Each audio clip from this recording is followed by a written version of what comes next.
చాలామంది డిగ్రీ చదువుతున్నారు మేడం. సొసైటీలో గవర్నమెంటే జాబ్ కల్పించాలి అని అంటే సాధ్యపడదు.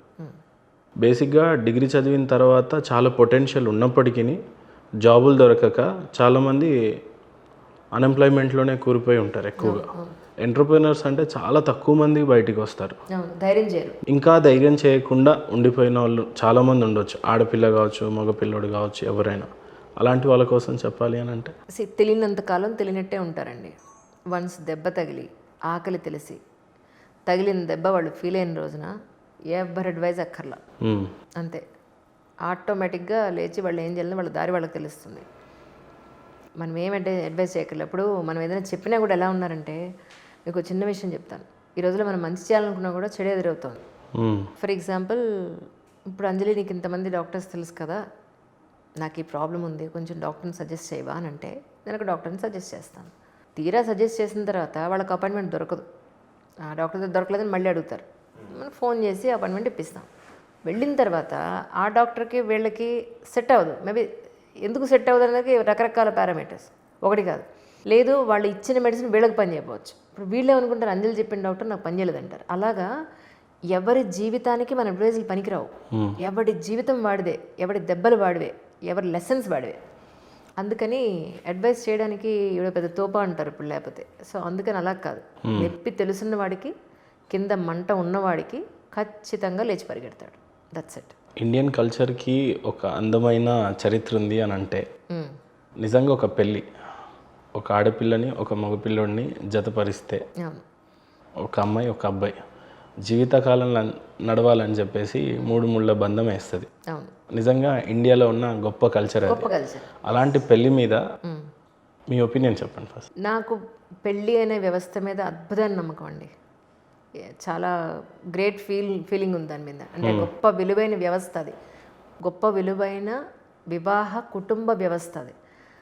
ఎలా అంటారేమో, ఈ అమ్మాయి ఎక్కడో పెరుగుతుంది, ఎక్కడో పుడుతుంది, ఈ అబ్బాయి ఎక్కడో పుడతాడు, ఎక్కడో పెరుగుతాడు, వాళ్ళ సాంప్రదాయాలు వీళ్ళ సాంప్రదాయాలు ఒక ఇంటికి వచ్చిన తర్వాత ఒకళ్ళనొకళ్ళు గౌరవించుకుంటూ, ఒకళ్ళనొకళ్ళు ఇష్టపడుతూ, వాళ్ళ ఫ్యామిలీ మెంబర్ని ఇంకొక మెంబర్ని యాడ్ చేసుకుంటూ, ఒకళ్ళ విలువలో ఒకళ్ళు నిలబెట్టుకుంటూ ఉండడం గొప్ప వ్యవస్థ. ఈ రోజున నా అనేది స్వార్థం పెరిగిపోయింది కాబట్టి ఆ కుటుంబ వ్యవస్థ అనేది విచ్ఛిన్నం అయిపోతుంది, అంతే. బట్ నాకు చాలా గౌరవం ఉంది, చాలా అంటే చాలా గౌరవం. నాకు ఈ లివింగ్ రిలేషన్షిప్ మీద నాకు నమ్మకం లేదు. అలా ఉంటారు అని కూడా నేను అనుకోను. అది సేఫ్టీ, సెక్యూరిటీ ఎటు చూసుకున్నా అది నీటి బుడుగు లాంటిది. అదేమి పెద్దగా నిలబడి. చెప్పాలంటే పెళ్ళి ఎంత నమ్మకమైందంటే మేడం, ఒక పక్క ఆడపిల్ల అంటే ఒక మన దెర్ ఈజ్ ఎ సేయింగ్, అమ్మ నాన్నల్ని మనం ఏరికోరి ఎంచుకోలేం. మనం పుట్టిన తర్వాత అమ్మ నాన్నలు మనకు తెలియకుండానే మనకు దొరుకుతారు. పోనీ తల్లిదండ్రులు వాళ్ళు కోరుకొని కనాలన్నా పిల్లలు అనుకొని కనలేరు వాళ్ళు. అట్లాంటిది ఒక పెళ్ళి మాత్రమే అనుకొని చేసుకోవచ్చు. అరేంజ్ మ్యారేజ్ అయినా ఫస్ట్ చూపించుకొని చేసుకుంటారు. సోకాల్డ్ ఆ పాత పురాణాల్లో అయితే చూపించేవాళ్ళు కాదంట, కానీ ఈ రోజులో చూపించి అరేంజ్ మ్యారేజ్ అయినా చూపించే చేస్తున్నారు. లవ్ మ్యారేజ్ అయితే చెప్పక్కర్లేదు, అండర్స్టాండింగ్స్ మీద అయిపోతున్నాయి. బట్ స్టిల్ 2 మ్యారేజ్లలో డివోర్స్లు ఎక్కువగా ఉంటాయి. ఈ డివోర్స్ గురించి చెప్పాలి అంటే ఏం చెప్తారు? ఒకటి ఇగో, ఒకటి వదలాలండి. అది మేల్ పాయింట్ ఆఫ్ వ్యూలో అయినా ఫీమేల్ పాయింట్ ఆఫ్ వ్యూలో అయినా దట్స్ మోస్ట్ ఇంపార్టెంట్. వీళ్ళలో ఏంటంటే నేనే నీకు ఎక్కువ చేస్తున్నాను, నువ్వు నన్ను పట్టించుకోవట్లేదు, నీకు నా మీద ప్రేమ లేదు, నీకు నా మీద నమ్మకం లేదు అని 2 వైపుల నుంచి వైస్ వెర్సా చూసుకోవాలి. అది ఎప్పుడైతే ఉండదో, నిజంగా ఒక మనిషిని ఇష్టపడితే చాలా ఓపిక్గా చాలా చెప్పుకుంటూ నేర్పించుకుంటూ తాను చేస్తూ ఉండాలి. అలా కాకుండా ఎప్పుడైతే నువ్వు నాకేం చేయలేదు, నేను నీకేం చేయలేదు అన్న పాయింట్ ఎప్పుడైతే వస్తుందో, చిన్న క్లాష్ కూడా లేకుండా ఎప్పటికప్పుడు క్లారిఫై చేసుకోవడం చాలా ఇంపార్టెంట్. ఎందుకంటే అది మైండ్లో పెట్టుకుని చిలికి గాలివానయ్యి రేపు అప్పుడు అలా అన్నావు ఇప్పుడు ఇలా అన్నావు అనుకోవడం కన్నా ఈరోజే మనం క్లారిఫై చేసుకున్నారే బాబు, నేను ఇది, నువ్వు ఇది, ఈ సిచ్యువేషన్లో నేను ఇలా అనుకున్నాను, నువ్వు ఎలా అనుకున్నావు, క్లారిఫై చేసుకోండి. మాట్లాడకపోవడం నష్టం లేదు. మాట అనుకోండి, 15 రోజులు మాట్లాడుకోండి, నష్టం లేదు.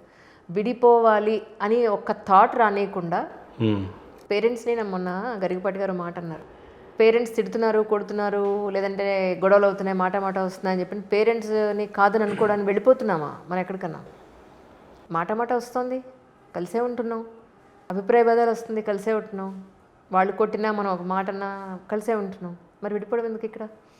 నాకు నిన్న చాలా హర్ట్ అయిపోయాను నేను. మాధవన్ గారు డైవర్స్కి అప్లై చేశారంటే ఎంత షాకింగ్ అనిపించిందంటే 25 సంవత్సరాల వివాహ బంధం వాళ్ళది. ఎందుకు విడిపోయారని బీరన్ బైసెప్ అతనంటే అడిగాడు. ఎందుకు 25 ఏళ్ళకి ఎందుకు విడిపోవాలనుకున్నారంటే, అప్పటి వరకు నాకు టైం కుదరలేదు మనిషిని అర్థం చేసుకోవడానికి.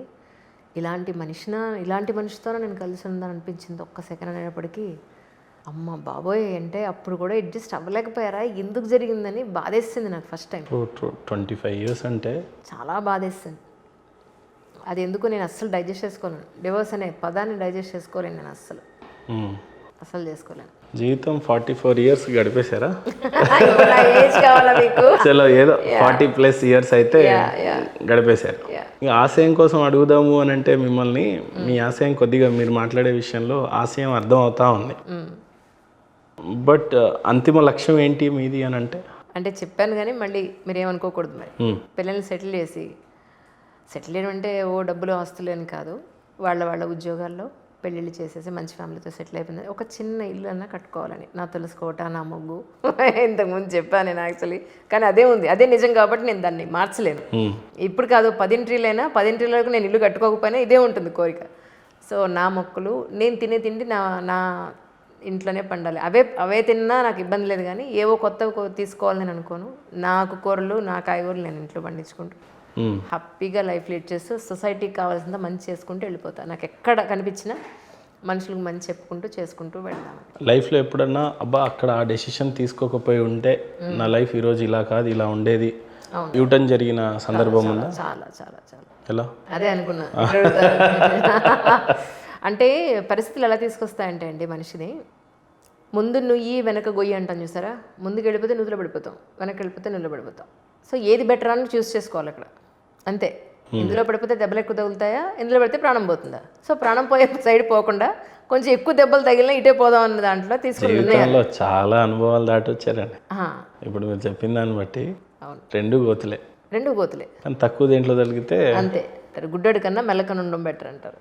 సో అలా తీసుకున్న నిర్ణయాలే పెళ్ళి, అలా తీసుకున్న నిర్ణయాలే తర్వాత తీసుకున్న నిర్ణయాలు. తగిలే దెబ్బలు, ఆయింట్మెంట్ పూసుకున్నాను, పెచ్చు కట్టింది, మళ్ళీ పెచ్చు లాగానే మళ్ళీ పుండు పడింది, ఇప్పుడు మచ్చ అయింది. మచ్చ అయిన తర్వాత ఇప్పుడు ఆ మచ్చ కనపడకుండా శరీరంలోనికి ఇంకిపోయే దిశలో ఉంది. ఇంకొక దెబ్బ తగలకూడదని కోరుకుంటున్నా. ఇక చాలు అని అంటున్నా. ఎక్కడ తగలవచ్చు ఇంకో దెబ్బ? తగలదు అనుకుంటున్నాను. ఇక మీరన్నట్టు హౌస్ వైఫ్గా ఉండిపోయే అవకాశం వస్తుందేమో అని చూస్తాను.